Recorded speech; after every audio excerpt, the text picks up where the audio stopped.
గోరా వార్తాలోకంకి స్వాగతం. ఈనాటి ముఖ్యాంశాలు. లక్షద్వీప్ లో ఎయిర్పోర్ట్, ప్రభుత్వ డిగ్రీ కళాశాలలో ఏఐ కోర్సులు, ప్రజాసేవకి అంకితమైన అభ్యర్థులనే ఎన్నుకోవాలి. ఎన్టీఆర్ జిల్లా రెడ్ క్రాస్ చైర్మన్ డాక్టర్ సమరం. మాతృత్వానికే మచ్చ తెచ్చిన తల్లి. లీటర్ వాటర్ బాటిల్లో 2.4 లక్షల ప్లాస్టిక్ రేణువులు. ప్రఖ్యాత హిందుస్థానీ గాయకుడు ఉస్తాద్ రషీద్ ఖాన్ కన్నుమూత. 819కి చేరిన JN1 వేరియంట్ కేసులు. నేటి నుంచి వైబ్రెంట్ గుజరాత్. చరిత్రలోనే అత్యంత వేడి ఏడాది 2023. ఫ్రాన్స్ ప్రధానిగా గాబ్రియల్ అట్టల్. కనుల పండుగగా అర్జున పురస్కారాల వేడుక. చలికాలంలో పిల్లలకు ఈ ఫుడ్స్ ఎక్కువగా ఇవ్వవద్దు. ఈరోజు వార్తలను చూద్దాం. లక్షద్వీప్ లో ఎయిర్పోర్ట్. ప్రధానమంత్రి నరేంద్ర మోదీ ఇటీవల లక్షద్వీప్ లో చేపట్టిన పర్యటన దేశీయ పర్యాటకుల్లో ఆ దీవుల సముదాయంపై ఒక్కసారిగా ఆసక్తిని పెంచింది. ఈ నేపథ్యంలో కేంద్రపాలిత ప్రాంతం లక్షద్వీప్లో పర్యాటక రంగాన్ని ప్రోత్సహించే లక్ష్యంతో ప్రభుత్వం విమానాశ్రయాన్ని ఏర్పాటు చేయాలని తలపోస్తోంది. యుద్ధ విమానాలతో పాటు వాణిజ్య విమాన సర్వీసులను సైతం నడిపేందుకు వీలైన విమానాశ్రయాన్ని లక్షద్వీప్లోని మినికాయ్ దీవులో నిర్మిస్తే బాగుంటుందని యోచిస్తోంది. ఇప్పటి వరకు మినికాయ్ దీవులో విమానాశ్రయాన్ని ఏర్పాటు చేయాలనే రక్షణ శాఖ ప్రతిపాదన మాత్రమే కేంద్రం వద్ద ఉంది. ఇటీవలి పరిణామాల నేపథ్యంలో సైనిక పౌర అవసరాలకు సైతం సరిపోయేలా ఎయిర్పోర్ట్ను నిర్మించే అవకాశం ఉంది. అరేబియా సముద్రం, హిందూ మహాసముద్రాలకు బేస్గా పెరుగుతున్న పైరసీ, సంఘ వ్యతిరేక కార్యకలాపాలకు చెక్ పెట్టేందుకు ఇది వ్యూహాత్మకంగా చాలా కీలకమైనదిగా ఇక్కడి ఎయిర్పోర్ట్ మారేందుకు అవకాశాలున్నాయని ప్రభుత్వ వర్గాలు పేర్కొంటున్నాయి. ప్రభుత్వ డిగ్రీ కళాశాలలో ఏఐ కోర్సులు. వచ్చే విద్యా సంవత్సరం నుంచి ప్రభుత్వ డిగ్రీ కళాశాలలో ఆర్టిఫిషియల్ ఇంటెలిజెన్స్ కోర్సులు ప్రారంభించనున్నట్లు ఉన్నత విద్యా కమిషనర్ డాక్టర్ పోలా భాస్కర్ తెలిపారు. స్థానిక మాచవరం SRR అండ్ CVR ప్రభుత్వ డిగ్రీ కళాశాలలో మంగళవారం ఏర్పాటు చేసిన రాష్ట్రంలోని 54 ప్రభుత్వ డిగ్రీ కళాశాలలకు చెందిన principals, internal quality assurance cell సమన్వయకర్తల శిక్షణా కార్యక్రమంలో ఆయన ముఖ్య అతిథిగా పాల్గొని కాలేజీలు పరిశ్రమలతో ఒప్పందం చేసుకుని విద్యార్థులకు ఇంటర్న్షిప్ చేయించాలని సూచించారు. అలాగే డిగ్రీ పూర్తయ్యేలోపు ప్రతి ఒక్కరికి ఉపాధి లభించేలా విద్యార్థులను తీర్చిదిద్దాలన్నారు. వచ్చే విద్యా సంవత్సరం నుంచి అగ్యుమెంటెడ్ రియాలిటీ, వర్చువల్ రియాలిటీని ఉపయోగించుకొని విద్యా బోధన మరింత సరళతరం చేయాలన్నారు. అనంతరం అమెరికాకు చెందిన జెట్ స్పేస్ టెక్నాలజీ వారు రూపొందించిన 3D వీడియోలను ప్రదర్శించారు. జంతు, వృక్ష, రసాయన, భౌతిక శాస్త్రాలకు సంబంధించిన వివిధ 3D వీడియోలను, అగ్యుమెంటెడ్ రియాలిటీ ప్రజెంటేషన్ను ఆ సంస్థ డైరెక్టర్ డాక్టర్ గౌతమ్ మేందు అందించారు. ప్రజాసేవకి అంకితమైన అభ్యర్థులనే ఎన్నుకోవాలి. ఎన్టీఆర్ జిల్లా రెడ్ క్రాస్ చైర్మన్ డాక్టర్ సమరం. పటిష్టమైన ప్రజాస్వామికానికి ఓటు సద్వినియోగం ఎంతో ముఖ్యం. ప్రతి ఒక్కరూ ఎన్నికల్లో పాలు పంచుకోవాలి. ప్రజాసేవకి అంకితమైన అభ్యర్థులనే ఎన్నుకోవాలి. 18 ఏళ్లు దాటిన ప్రతి ఒక్కరూ ఓటరుగా నమోదు కావాలి. ఓటు హక్కును వినియోగించుకోవాలని ఎన్టీఆర్ జిల్లా రెడ్ క్రాస్ చైర్మన్ డాక్టర్ సమరం విద్యార్థులను ఉద్దేశించి మాట్లాడారు. ఎనికేపాడ్లోని Vijaya institute of technology for ఉమెన్లో రెడ్ క్రాస్ ఎన్టీఆర్ జిల్లా ఆధ్వర్యంలో ఓటరు చైతన్య కార్యక్రమాన్ని ఏర్పాటు చేసి ఆయన ఫార్మా విద్యార్థులకి ఓటు విలువ తెలియచేయడమే కాకుండా ఓటర్లుగా కూడా వారిని నమోదు చేయించారు. ప్రణాళికాబద్ధమైన ఓటర్ ఎడ్యుకేషన్, ఓటింగ్లో పాల్గొనే కార్యక్రమం గురించి కేంద్ర ఎన్నికల సంఘం ఇచ్చిన పిలుపును తెలియచేశారు. ఏ ఒక్క వయోజనుడు ఓటు హక్కును వినియోగించకుండా మిగిలిపోకూడదనే కేంద్ర ఎన్నికల సంఘం నినాదం వెనుక ప్రాధాన్యతను వివరించారు. ప్రతి ఒక్కరికి ఓటు గురించి అవగాహన, ఓటరుగా చేరేందుకు ప్రోత్సహించడం, ఓటు వినియోగం ప్రతి ఒక్క పౌరుని హక్కు అని ఆయన పేర్కొన్నారు. భారతదేశంలో 24.7 లక్షల మంది 80 సంవత్సరాలు పైబడ్డవారు ఉన్నారని, 17.34 లక్షల మంది అంగవైకల్యం కలవారు ఉన్నారని, 32,410 మంది 100 సంవత్సరాలు పైబడ్డవారు ఉన్నారని అన్నారు. వీళ్ళందరూ కూడా ఓటు హక్కు వినియోగించుకోవాలని, అందుకోసం వీళ్ళు వాళ్ళ ప్రాంతాలలో ఎన్నికలు ప్రకటించిన 5 రోజుల్లోగా వాళ్ళ నియోజకవర్గం ఎన్నికల అధికారికి 12D అప్లికేషన్ ద్వారా తెలియచేసినట్లయితే వాళ్ళు కూడా ఇంటి నుంచే ఓటు హక్కును వినియోగించుకునేందుకు ఎలక్షన్ కమిషన్ ఏర్పాటు చేసిందని తెలియజేశారు. ఓటుని మద్యానికి, డబ్బుకి, ఇతర ప్రలోభాలకి లోనై దుర్వినియోగం చేయరాదని పేర్కొన్నారు. పటిష్టమైన ప్రజాస్వామికానికి ప్రతి ఒక్కరూ పూనుకోవాలని ఎలక్షన్ కమిషన్ భావిస్తోందని అన్నారు. ఈ సదస్సులో రెడ్ క్రాస్ సిబ్బంది విద్యార్థులందరి చేత ఓటరుగా ఆన్లైన్లో నమోదు చేయించారు. విద్యార్థులు చాలా చురుగ్గా ఈ కార్యక్రమంలో పాల్గొన్నారు. కళాశాల ప్రిన్సిపల్, సిబ్బంది విద్యార్థులను ఈ కార్యక్రమంలో సక్రియంగా పాల్గొనేటట్లుగా ప్రోత్సహించారు. ఎలక్షన్ కమిషన్ ఆఫ్ ఇండియా చెప్పగల కేంద్ర ఎన్నికల సంఘం వాళ్ళు ఇచ్చింది చేశారంటే no voter to be left behind. ఎవ్వరు కూడా 18 ఏళ్ళు వచ్చిన వాళ్ళు ఎవరు కూడా ఓటర్గా జాయిన్ అవ్వకుండా ఉండిపోవడానికి వీలు లేదు. మీ కాలేజీలో 18 ఏళ్ళు దాటిన వాళ్ళందరూ కూడా తప్పకుండా, అలాగే సమాజంలో వీళ్ళ పక్కన వాళ్ళు వాళ్ళందరినీ కూడా న్యాయం చేయాలి. 18 ఏళ్ళు దాటిన వాళ్ళందరూ కూడా ఎవ్వరు కూడా ఓటర్గా జాయిన్ అవ్వకుండా ఉన్న వీలేదు. అలాగే అందరూ ఓటు వేయాలి. ఓటు వేయడానికి అవకాశం ఉంది. That is greatness of democracy. అదేనా?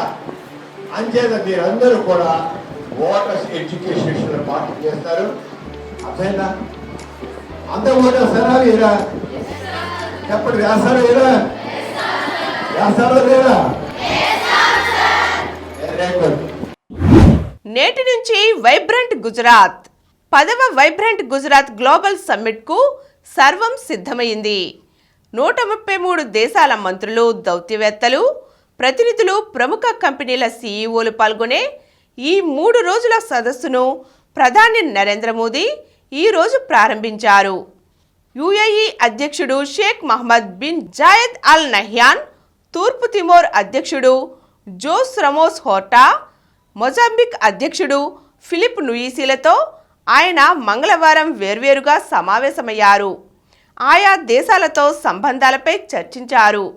అంతకు ముందు యుఏఈ అధ్యక్షునికి విమానాశ్రయంలో మోదీ స్వయంగా స్వాగతం పలికారు. భారతదేశంలో పెట్టుబడులకు అవకాశాలు, ప్రభుత్వం అందించే ప్రోత్సాహకాల గురించి వివరించారు. ఈ వైబ్రెంట్ గుజరాత్ సదస్సు నేపథ్యంలో 2 లక్షల చదరపు మీటర్లలో ఓ ప్రదర్శన ఏర్పాటు చేశారు. మాతృత్వానికే మచ్చ తెచ్చిన తల్లి, మాతృత్వానికే మచ్చ తెచ్చిన కన్న తల్లి ఘాతుకం ఇది. కృత్రిమ మేధ స్టార్టప్ కంపెనీ సీఈఓగా సుచనా సేత్ పనిచేస్తున్నారు. ఆమె తన 4 ఏళ్ల కుమారుడిని గోవాలో స్వయంగా హత్య చేసింది. కిరాతకంగా పసిబిడ్డ ప్రాణాలను బలి తీసుకుంది. మృతదేహాన్ని మాయం చేసేందుకు ప్రయత్నించి చివరకు పోలీసులకు పట్టుబడింది. కన్నబిడ్డ శవాన్ని బ్యాగ్లో కుక్కి టాక్సీలో పొరుగు రాష్ట్రం కర్ణాటకకు చేరుకుంది. 8వ తేదీన తెల్లవారుజామునే టాక్సీలో బెంగుళూరుకు పెద్ద బ్యాగ్తో బయలుదేరింది. అపార్ట్మెంట్లో ఆమె గదిని శుభ్రం చేయడానికి వెళ్లిన సిబ్బందికి అక్కడ టవల్పై రక్తపు మరకలు కనిపించాయి. అంతేకాకుండా అపార్ట్మెంట్ నుంచి వెళ్లిపోయినప్పుడు ఆమె వెంట కొడుకు లేడని వారు గుర్తించారు. అనుమానంతో వెంటనే పోలీసులకు సమాచారం అందించారు. పోలీసులు రంగంలోకి దిగి సుచనా సేత్తో ఫోన్లో మాట్లాడారు. ఆ రక్తపు మరకలు తన పీరియడ్స్కి సంబంధించినవని, తన బిడ్డ ఉత్తర గోవాలోని మార్గావ్లో తన స్నేహితురాలి వద్ద ఉన్నాడని చెప్పింది. అంతేకాకుండా సదరు మిత్రురాలి చిరునామా కూడా చెప్పింది. పోలీసులు వెంటనే అక్కడికి వెళ్లి విచారించగా అది నకిలీ చిరునామా అని తేలింది.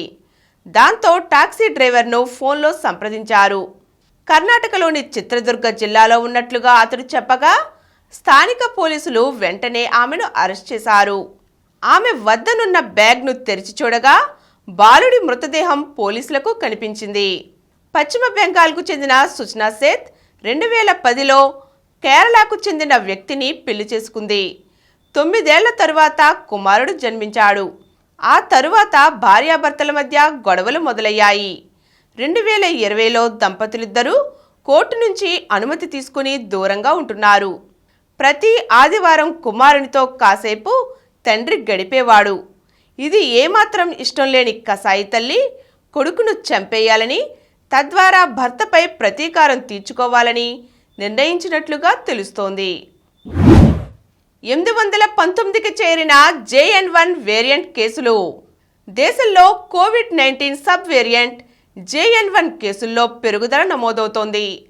మొత్తం 12 రాష్ట్రాలలో కలిపి 819 JN1 వేరియంట్ కేసులు నమోదయ్యాయి.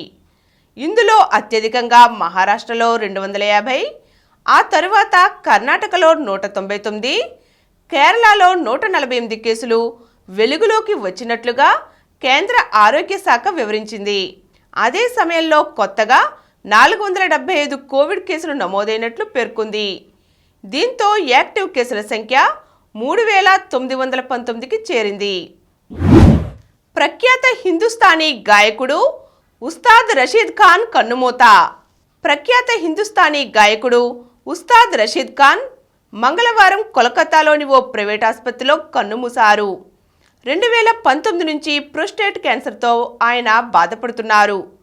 గత నెలలో గుండెపోటుకు గురైన ఖాన్ అప్పటి నుండి వెంటిలేటర్పై చికిత్స పొందుతున్నారు. రాంపూర్ సహస్వాన్ ఘరానా సాంప్రదాయానికి చెందిన ఖాన్ ఘరానా వ్యవస్థాపకుడు ఇనాయత్ హుస్సేన్ ఖాన్ మునిమనవడు. యూపీలోని బదౌన్కు చెందిన ఖాన్ కుటుంబం ఆయనకు 10 ఏళ్ల వయసులో అంటే 1980లో కోల్కతాకు వలస వచ్చింది. రషీద్ ఖాన్ మృతి పట్ల రాష్ట్రపతి ద్రౌపది ముర్ము, ప్రధాని మోదీ సంతాపం తెలియజేశారు. సీఎం మమతా బెనర్జీ ఆసుపత్రికి వెళ్లి ఖాన్ కుటుంబ సభ్యులను ఓదార్చారు. ఖాన్ 11 ఏళ్ల వయసులోనే 1994లో మొట్టమొదటి కచేరీలో పాల్గొని సంగీత కళాకారుడిగా గుర్తింపు తెచ్చుకున్నారు. రాంపూర్ సహస్వాన్ సాంప్రదాయ గానానికి చిట్ట చివరి దిగ్గజంగా ఆయన పేరు తెచ్చుకున్నారు. చరిత్రలోనే అత్యంత వేడి ఏడాదిగా 2023. భూతాపం విషయంలో 2023 కనీవిని ఎరుగని రికార్డు సృష్టించింది.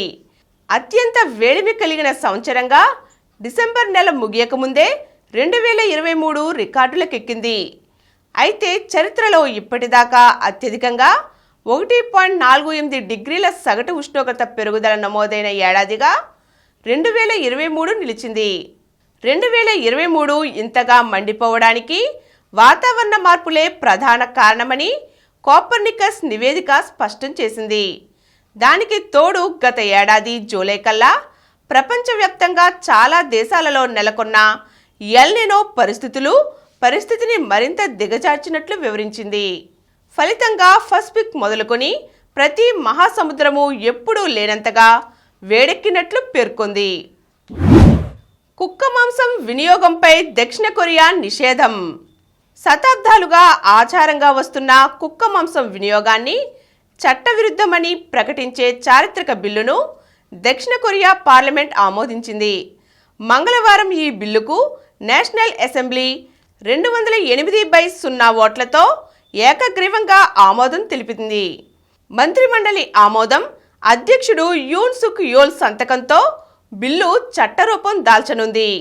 సునక మాంసం వినియోగం, వాటిని మాంసం కోసం పెంచడం, విక్రయం, వధించడం 2027 నుంచి నేరం కానుంది.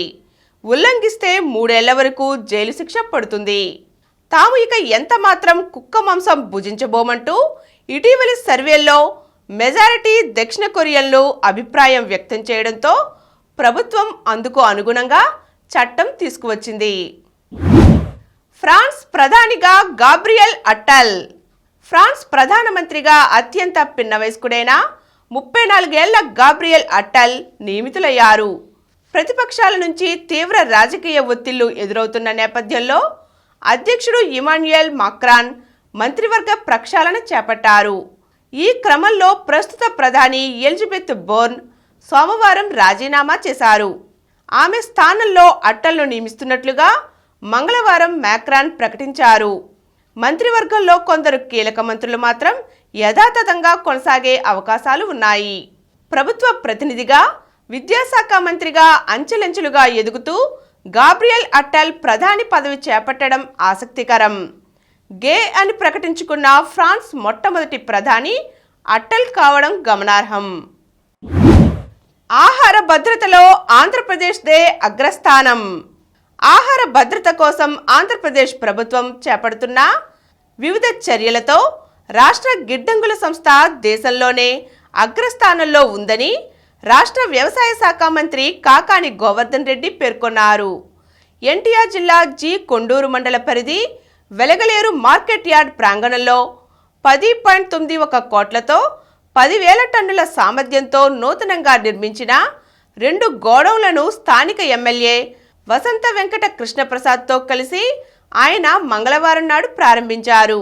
ఈ సందర్భంగా ఆయన మాట్లాడుతూ 1958లో ప్రారంభమైన ఆంధ్రప్రదేశ్ రాష్ట్ర గిడ్డంగుల సంస్థ ఇప్పటి వరకు 8,48,000 టన్నుల సామర్థ్యం గల గోడౌన్లను నిర్మించిందన్నారు. గత 60 ఏళ్లలో 6,34,000 టన్నుల నిల్వ సామర్థ్యం ఉన్న గోడౌన్ల నిర్మాణం పెరిగితే 2019 నుంచి ఈ ప్రభుత్వ హయాంలో 2,14,000 టన్నుల నిల్వ సామర్థ్యం ఉన్న గోడౌన్లను నిర్మించగలిగామని తెలిపారు. అంతేకాకుండా గ్రామ స్థాయిలో రైతులకు ధాన్యం నిల్వ కోసం 45 లక్షలతో 500 టన్నుల సామర్థ్యం, 78 లక్షలతో 1000 టన్నుల సామర్థ్యంతో గోడౌన్లను నిర్మిస్తున్నట్లు తెలిపారు. దద్దరిల్లిన సరిహద్దు. ఇజ్రాయెల్ లెబనాన్ సరిహద్దు బాంబులతో దద్దరిల్లింది. దాడులు ప్రతిదాడులతో భీతిల్లింది. ఇజ్రాయెల్లోని సఫెద్లో ఉన్న ఉత్తర కమాండ్ సైనిక ప్రధాన కార్యాలయంపై మంగళవారం హెజ్బుల్లా డ్రోన్ బాంబులతో విరుచుకుపడింది. ప్రతిగా లెబనాన్పై ఇజ్రాయెల్ జరిపిన వైమానిక దాడిలో 3 హెజ్బుల్లా మిలిటెంట్లు మరణించారు. దీంతో పాటు Hezbollah drone chief Ali Hussein బర్జీని హతమార్చింది. ఇటు గాజాలో 9 మంది ఇజ్రాయెల్ సైనికులు మరణించారు. లీటరు వాటర్ బాటిల్లో 2.4 లక్షల ప్లాస్టిక్ రేణువులు. 1 లీటరు వాటర్ బాటిల్లో సరాసరి 2.4 లక్షల ప్లాస్టిక్ రేణువులు ఉన్నాయని ఒక అధ్యయనం పేర్కొంది. గతంలో వేసిన అంచనాల కన్నా ఇది 10 నుంచి 100 రెట్లు అధికం కావడం గమనార్హం. ప్రపంచవ్యాప్తంగా ప్లాస్టిక్ ఉత్పత్తి ఏటా 400 మిలియన్ మెట్రిక్ టన్నులకు చేరువవుతోంది. ఏటా 30 మిలియన్ టన్నుల కన్నా ఎక్కువగా నేల లేదా నీటిలో వీటిని పారేస్తున్నారు. ఈ ప్లాస్టిక్ పదార్థాలు కాలక్రమంలో విచ్ఛిన్నమైనప్పుడు చిన్నపాటి రేణువులను వెదజల్లుతుంటాయి. సింథటిక్ వస్త్రాలు సహా ప్లాస్టిక్తో తయారైన అనేక పదార్థాలు వినియోగంలో ఉండగానే సూక్ష్మ రేణువులను విడుదల చేస్తాయి. తాజా పరిశోధనలో వాటర్ బాటిల్లో సాధారణంగా కనిపిస్తున్న 7 రకాల సూక్ష్మ ప్లాస్టిక్లు, వాటి ఆకృతులను గుర్తించడం జరిగింది. వీటి వల్ల ఆరోగ్యంపై పడే దుష్ప్రభావాల గురించి శోధించడానికి ప్రపంచవ్యాప్తంగా శాస్త్రవేత్తలు తీవ్రంగా ప్రయత్నిస్తున్నారు.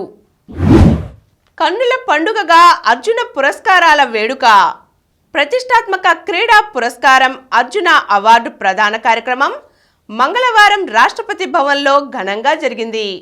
వేర్వేరు క్రీడాంశాల్లో సత్తా చాటి ఈ పురస్కారానికి ఎంపికైన భారత ఆటగాళ్లు దేశ రాష్ట్రపతి ద్రౌపది ముర్ము చేతుల మీదుగా దీనిని సగర్వంగా అందుకున్నారు. భారత క్రికెట్ జట్టు స్టార్ పేస్ బౌలర్ మొహమ్మద్ షమీతో పాటు తెలంగాణ బాక్సర్ మొహమ్మద్ హుసాముద్దీన్ అర్జున అవార్డు అందుకున్న వారిలో ఉన్నారు.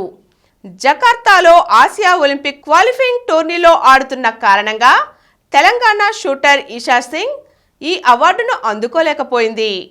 దేశ అత్యున్నత క్రీడా పురస్కారం మేజర్ ధ్యాన్ చంద్ ఖేల్ రత్న అవార్డుకు టాప్ షట్లర్లు సాత్విక్ సాయిరాజ్, చిరాగ్ శెట్టి ఎంపికయ్యారు.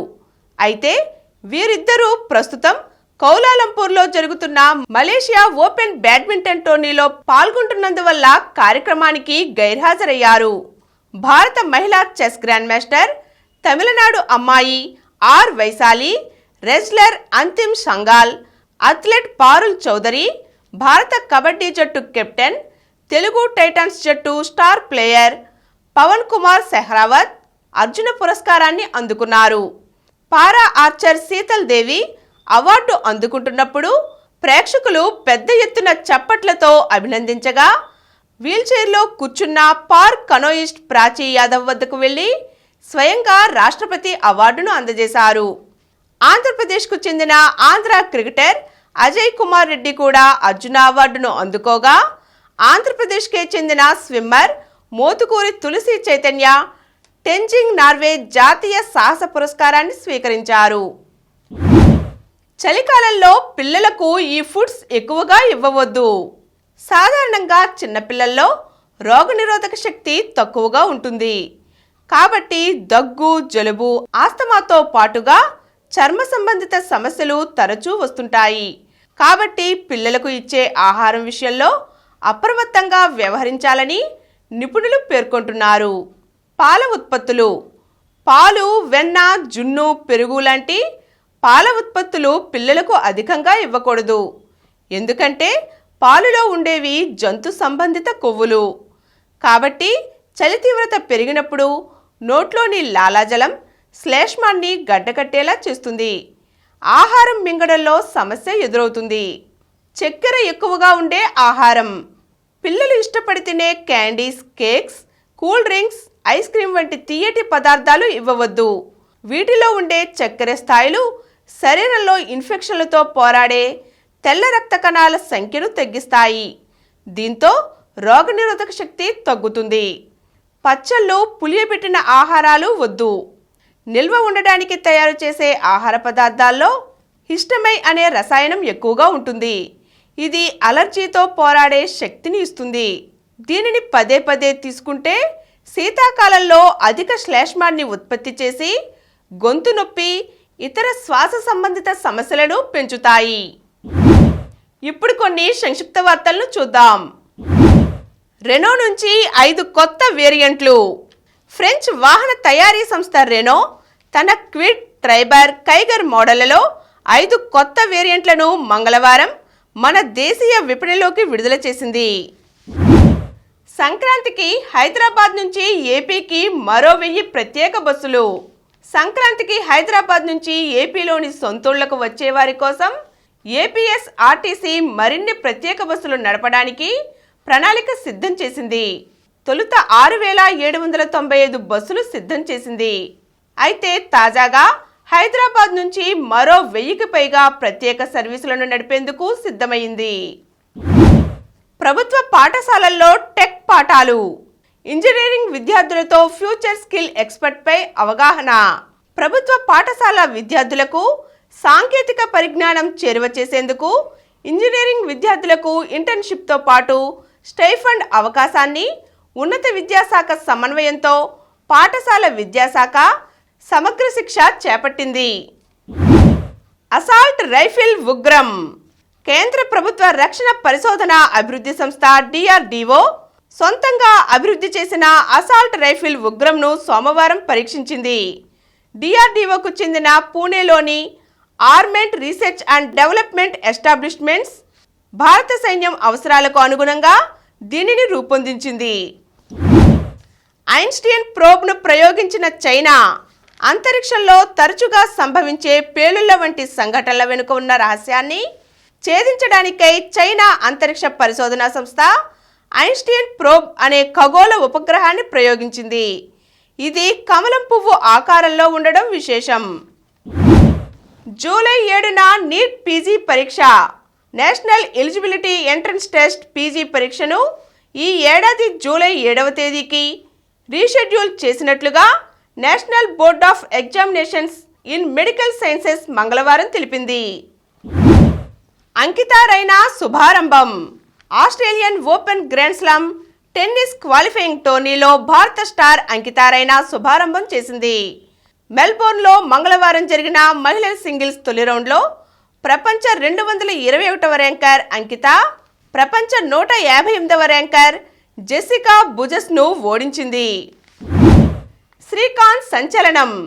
Malaysia open world tour super 1000 badminton టోర్నీలో భారత స్టార్ ప్రపంచ మాజీ నెంబర్ 1 కిదాంబి శ్రీకాంత్ సంచలన విజయంతో శుభారంభం చేశాడు. ప్రపంచ 5వ ర్యాంకర్ జొనాథన్ క్రిస్టీపై గెలిచి ప్రీ క్వార్టర్ ఫైనల్లోకి దూసుకెళ్లాడు. ఆసియా టోర్నీతో సింధు పునరాగమనం.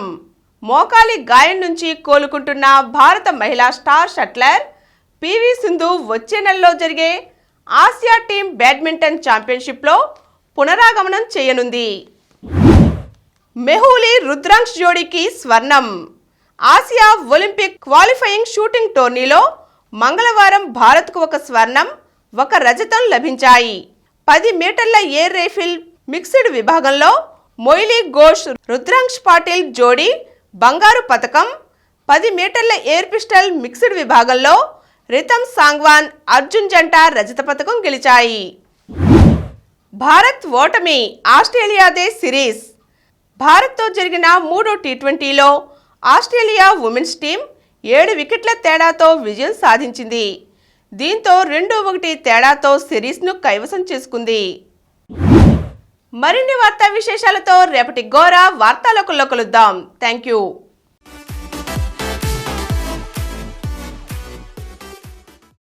ప్రతిరోజు వార్తా విశేషాల కోసం అనతి కాలంలోనే 20 కోట్ల వ్యూస్ సాధించిన డాక్టర్ సమరం మల్టీ ఛానల్ నెట్వర్క్ సమర్పించు గోరా వార్తాలోకంకు సబ్స్క్రైబ్ చేయండి, లైక్ చేయండి, మీ ఫ్రెండ్స్కి షేర్ చేయండి.